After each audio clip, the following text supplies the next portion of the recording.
Merci d'être avec nous aujourd'hui sur RCF Sarthe dans Ok Padré, votre émission qui tend le micro aux prêtres du diocèse et répond aux questions des jeunes. Et aujourd'hui, c'est le père Amaury de la Motte-Rouge qui est avec nous. Bonjour père. Bonjour Agnès, bonjour à tous. Alors aujourd'hui, on va parler du purgatoire. C'est une notion qu'on apprend vaguement au caté quand on est à l'école, quand on prépare sa communion, dont on entend un peu reparler quand on prépare sa confirmation. Mais c'est pas forcément très bien compris. On peut arriver à se demander, père Amaury, si c'est vraiment une vérité de foi ou si c'est pas un peu une attrape-gogo, un peu pour les gens, ouais, t'as été un peu pas très sage, t'as péché, t'iras au purgatoire. C'est quoi, c'est l'enfer en miniature ou est-ce qu'on pourrait un peu expliquer ? Ben oui, alors je sais pas Agnès, quand on parle de purgatoire, par exemple, quelle image naturellement monte un peu dans votre cœur, dans votre tête là? Alors, moi, c'est l'image qu'il y avait sur un petit livre de messe que j'avais avec ma grand-mère quand j'étais petite. C'est on voyait une foule de personnes qui étaient à la queue leu-leu dans des flammes blanches. Bah, c'est vrai, alors en fait dans notre imaginaire, il faut le reconnaître, nous avons tous des représentations de l'au-delà que nous avons vues sur des images, en peinture, dans des vitraux. Il y en a plein aussi dans les églises, il y en a même aussi à la cathédrale, et avec souvent un peu des flammes et tout. Voilà de quoi laisser parfois un peu perplexe l'homme du 21e siècle. En tout cas, votre question, Agnès, elle nous permet aussi de parler des fins dernières. Et ça, c'est chouette parce que c'est un sujet, ce qui se passerait à notre mort, c'est un sujet dont on parle peut-être pas très souvent. Alors, si vous cherchez le mot purgatoire dans la Bible, en fait, vous ne le trouverez pas. La parole de Dieu nous parle de la vie après la mort, mais pas du purgatoire. L'une des paraboles dans laquelle Jésus parle de l'au-delà, vous la connaissez bien, c'est celle du jugement dernier, où il place les brebis à sa droite et puis les boucs à sa gauche.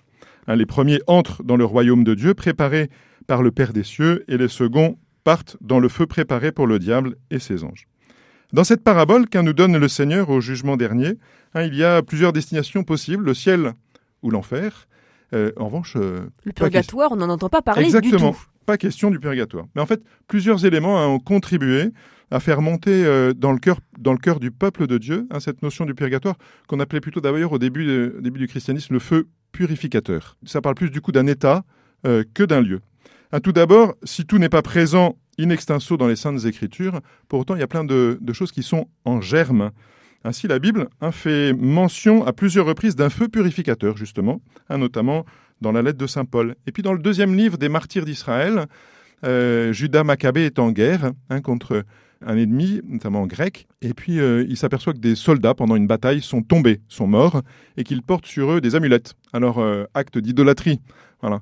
Et donc, en fait, il va faire offrir un sacrifice au temple pour le pardon des péchés des soldats, et puis pour que ça puisse contribuer au pardon de leurs péchés, et qu'ils puissent entrer dans la présence de Dieu. Donc, il espérait aussi, que par cette prière, par cet acte, obtenir le pardon de Dieu pour leurs frères tombés.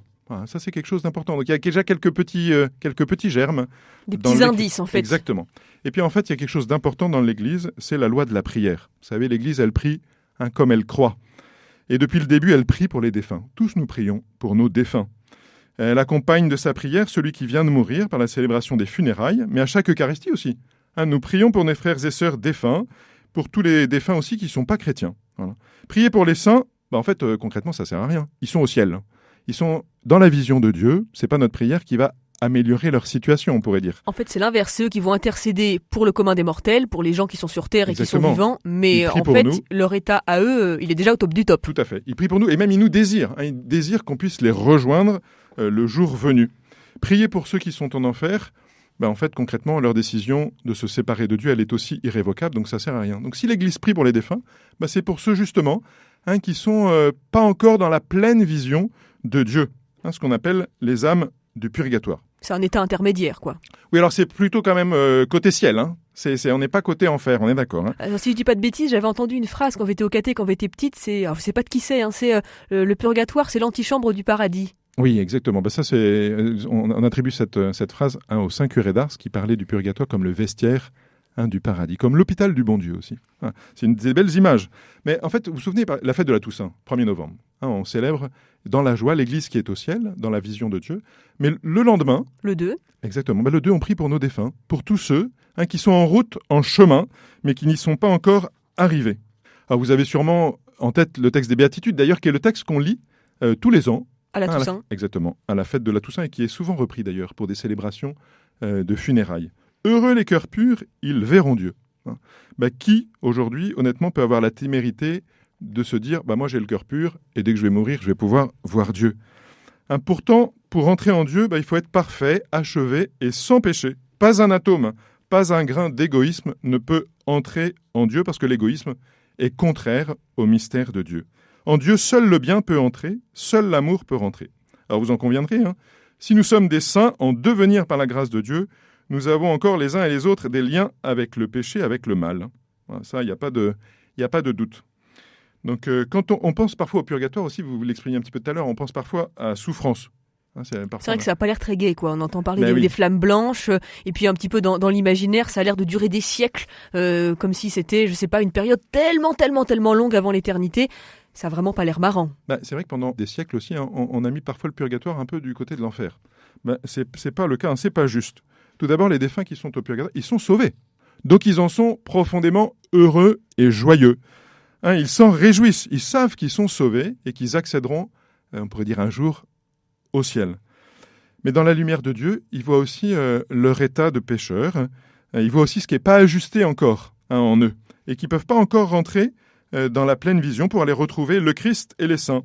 Ils souffrent parce qu'ils voient aussi clairement ce qui est de travers chez eux, ce qui les sépare encore de Dieu. Et puis ils ont une conscience peut-être plus aiguë que nous, même sûrement, du péché, de ce qui nous abîme, de ce qui nous enlaidit, de ce qui nous sépare de Dieu et des autres. Ça veut dire d'une certaine manière, Père Amaury, que ce temps du purgatoire pour les défunts, c'est une manière pour eux de réparer tout ce qu'ils ont fait de mal durant leur vie, même sans le faire avec forcément beaucoup de méchanceté. C'est une manière de remettre un peu les compteurs à zéro. C'est vrai qu'en Dieu, il y a à la fois miséricorde et justice. Et il faut toujours tenir les deux. Amour et vérité se rencontrent, dit le psaume. Il faut toujours tenir les deux. Ça, c'est quelque chose d'important. Mais pour reprendre une petite image, quand vous êtes invité à une fête, vous y allez dans la joie, et tout d'un coup, vous dites « Oh non, en fait, je suis hyper sale. J'ai roulé dans la boue, je ne peux pas rentrer comme ça, quoi. » C'est un peu ce que vivent les âmes du purgatoire, se dire « En fait, je suis invité. Ah non, mais en fait... je suis crade, là. Ouais, je suis crade, je ne peux pas y aller comme ça. Donc, je vais aller me laver. » En fait, là, c'est le bon Dieu qui vient nous laver. Quand on parlait de l'hôpital du bon Dieu, c'est ça. C'est le Seigneur qui va prendre le temps de nous laver. Donc, le purgatoire n'est pas du côté de l'enfer, mais vraiment du côté du ciel. Ce n'est pas une maison de correction, mais une manifestation de la miséricorde de Dieu. Mais alors c'est intéressant, vous disiez Père Amaury tout à l'heure que c'est vraiment un temps d'attente. Concrètement, on y fait quoi ? Parce que c'est gentil, mais mis à part, on l'a compris, ressentir un peu sa propre finitude, avoir ce regard peut-être plus aigu, plus ajusté, plus affiné sur ce qui nous sépare encore de Dieu.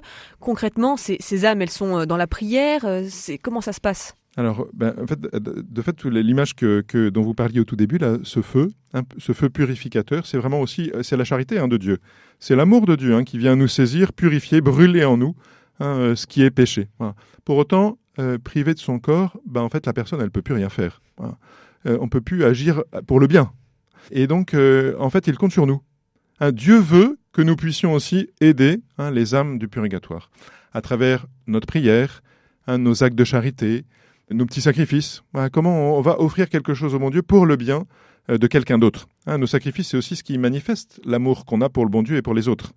Mais c'est un peu du marchandage, alors c'est mon Dieu, je vais vous donner une messe et puis vous serez cool avec ma grand-mère. Alors le bon Dieu, c'est pas un marchand de tapis, ça c'est sûr. En revanche, c'est un Dieu miséricordieux et un Dieu juste aussi. Donc il faut aussi que la justice s'exerce, mais le Seigneur nous donne de pouvoir réparer ce que les âmes du purgatoire ne peuvent plus faire. En fait, on est solidaires les uns des autres. On est solidaires dans le bien, et jusqu'au bout. La nature humaine, elle est une. On est des personnes, chacun est une personne unique, mais pour autant, en fait, on est en communion les uns les autres, et l'Église est un lieu de communion. Et on parle souvent de l'Église comme l'Église qui est au ciel, de l'Église triomphante, de celle qui est au purgatoire, de l'Église souffrante, qui est encore en route, et puis de celle qui est ici sur terre, de l'Église pérégrinante, en pèlerinage. Mais en fait, c'est une seule et même Église. Donc on est liés les uns aux autres. Et vous savez, quand une personne s'élève, quand une personne choisit Dieu et fait grandir en elle le don de l'Esprit Saint, en fait, ça soulève le monde. Et c'est ça qui est en jeu. Merci beaucoup, Père Amaury de la Motte Rouge. Merci Agnès et à bientôt. À très bientôt, Père.